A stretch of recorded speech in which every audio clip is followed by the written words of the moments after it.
狭間の戦場で知っておきたいこと、イエーイ！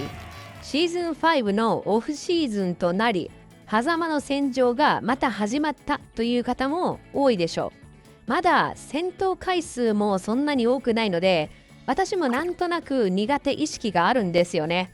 砂漠は戦闘回数が増えてきた分、みんなの理解度も高くなってるのですが、狭間に関してはまだ基本的なルールの周知が広まっていないように感じるので、狭間の戦場で戦う際に知っておいた方が良いポイントを改めて紹介いたします。これは知ってる人も多いかもですね。狭間の戦場では一度だけ全ての兵士を無料で治療できます。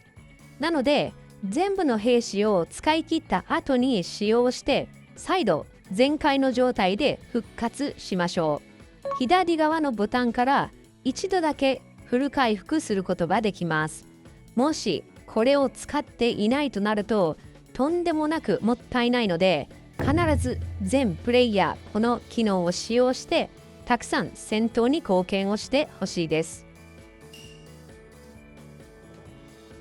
いつもはダイヤを消費しないと使えない行軍加速が一定時間ごとにスタックされて無料でも使うことができます。遠くの拠点へ攻撃する際などに便利なので、部隊をタップして早送りマークから加速を使ってみましょう。狭間の戦場の安全地帯では毎秒少しずつ兵士が回復していきます。毎秒あたり30の兵士が回復するので、1分間経つと1800。仮に15分間安全地帯にいたとすると、2万7000もの回復と、なかなかな数兵士を回復できます。そんなに安全地帯で放置することないよと思ったそこのあなた。次に紹介する機能と組み合わせると、案外この回復量をバカにできなくなってきます。狭間の戦場は砂漠とは違って一度戦場の外に出てから3分経過すれば再度入場することができます。もちろん入場数の制限はあるので人数がパンパンだと入れませんが、これ何がいいかって途中退場している間も兵士が毎秒回復し続けてるんです。なので例えばですが、10分経ってから一度戦場から出てまた10分後に再入場したとすると 30×60×10 で1万8000もの兵士を回復して再度戦い始めることができます。これを知っているだけでもかなり持久戦に強くなりそうです。兵士だけではなく移設のクールタイムの有効活用もできます。暁連盟は3分に1回しか移設ができないので、試合開始直後によくありがちな事故なのですが、移設した先で強敵が来てすぐにやられてしまったと。移設のクールタイムが残り2分でスキルゲージも溜まっていないのでスキル移設もできない。そんな時に控えの選手がいれば一度退場して入れ替わってあげることで、入れ替わった人はすぐに戦場に出ることができます。安全地帯で何もできない時間はとってももったいないので、控えの選手がいる場合はこの退場と再入場をうまく使ってもらえると良いと思います。ここまでに紹介した機能をまず知らなかった人は知って実践で使っていただくだけでもかなり戦いに貢献できるようになると思います。狭間の戦場だけではないのですが、こういった戦場イベントで課金差をひっくり返し格上に勝利していきたいですよね。そうなってくるともう個々のプレイスキルを高めていくしかないんじゃないかなと最近感じています。そこで皆さんに気をつけていただきたいこと、これを知っておくだけでより勝利に近づくという戦闘のテクニックを紹介します。まず低耐久地で移設をしないということです。これ以前も雪嵐の動画で似たことをお伝えしたのですが、ですね、低耐久での移設めっちゃ見ます。その戦場の中で最強格の人は気にしなくてもいいかもですが、ほぼ 99% の人は自分の耐久値が低い時に移設を使うべきではありません。特に2連盟側の暁同盟になった場合、移設のクールタイムは3分もあります。低耐久値で飛んだ先にて速攻で飛ばされてしまうと3分間戦場に戻ってこれないわけです。こういった事態を避けるためにも、時にはあえて相手からの攻撃を受けて基地の耐久値をリセットしてから戦場に戻る。もちろん毎回これができるわけではないですが、仮に低耐久値で移設しないといけないときは、かなり安全そうなところに飛ぶとか、強い味方のそばに飛ぶとか、可能な限り移設直後に飛ばされるということをケアして移設をしましょう。低耐久移設 NG、 これはね、もう実家の土間にこう飾っておいてもらえると嬉しいです。次に相手の戦力を見てから飛べ。これですね。このシーン見てほしいんですけど、おいおいおい、2対1ならここね、占領しなきゃダメでしょ。私が来ましたよと。大化け物やないかい。はい。生きて飛んだはいいんですが、相手が強すぎて気まずい感じになってますよね。一人でこれ何人も引きつけてるので、相手としたら爆アドですよね。相手が強いか弱いか見るポイントはいくつかあります。まずは偵察。これ成功すれば確実な方法です。偵察相手の距離が遠いとまあまあ時間がかかるのが傷です。また相手が偵察を警戒して防衛を外していたり、部隊が外に出ていたりすると相手の情報が取れないということもあります。次に指揮官総戦力。プロフィールのこの部分で確認できる数値です。戦場外での兵士の数に依存するので、その人自体の強さに直結するわけではないのですが、圧倒的な化け物はここの数値を見ることで判断することができます。ドローンとゴリラ、部隊を走らせている場合、どんな格好をしたゴリラなのか、そしてドローンスキンなのかの確認が可能です。明らかに様子のおかしいゴリラやドローンの場合、格上だと判断できます。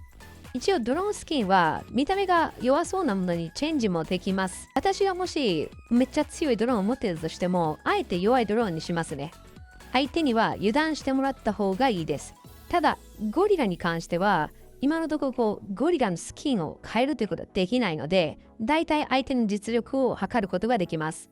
これらの情報から基本的には自分よりも弱い相手か、せめて同格がいるといったところに移設して戦っていきましょう。で、強いメンバーはガンガン戦ってください。これは特に1連盟側には重要なのですが、連盟内での強いメンバーがどれくらい相手を倒しまくれるか、強いメンバーの部隊が戦闘で活躍していないという状況は非常にもったいないです。1連盟側でたった一人が使える最低者のスキル、これは上手に使えると戦局がひっくり返ります。ある韓国のプレイヤーの方なのですが、この方が最低者を使っている動画を見ると、もう移設しまくりの飛ばしまくりです。超接戦のギリギリバトルを制しているので、気になる方は概要欄から戦闘をご覧ください。一見拠点を守っているように見えても、自分が戦闘も移設もせずに地蔵になってるなという状況は良くない状況であるということを肝に銘じておきましょう。補足的なところになりますが、狭間の戦場の場合、限界ギリギリの接戦になると、スコアがだいたい25万対25万みたいな感じになります。逆に言うと、26万点が見えてくると、勝利が確定するといった感じです。リザルト画面では、宮殿島とウイルス実験室の占領時間が意味深に記載されていますが、複数の戦闘リザルトを見比べた感じ、宮殿島や実験室のキープ時間が長いからといって勝てるというわけではないみたいです。あくまで全ての施設をトータルした占領ポイントの高さが重要な数値となります。今のところ40人がフルで揃った2連盟側の方がなんとなく強い感じがします。ただ、現状はまだ1連盟側の戦い方、最低者のプレイスキルが熟達していないということも考えられるので、プレイヤーの連動が高まってくると、味方ガチャを気にしなくていい1連盟側の方が安定感が出てくるんじゃないかなとは感じます。まだ、狭間の戦場に関しては、どの連盟も研究が進んでいない感じがあるので、もし皆さんのお気に入りの戦術があれば、バレてもよければコメントいただけると幸いです。はい、というわけで今回は狭間の戦場のここだけは知っておいていただきたいといったポイントで貼りました。この動画が良かったよ、参考になったよと思われた方、いいね、チャンネル登録はお気持ち程度に。よければ、狭間の戦場が開催されるよという連盟の仲間にこちらの動画のシェアをお願いいたします。それではまた次の動画でお会いいたしましょう。さようなら。チャット GPT やジェミニーみたいな AI ってよく嘘をつくんですよ。これはもう仕方がないことで彼らの差が三大欲求だと思ってください。ただ、ラスト王をたしなむ紳士淑女の皆様は正確な情報をお好みですよね。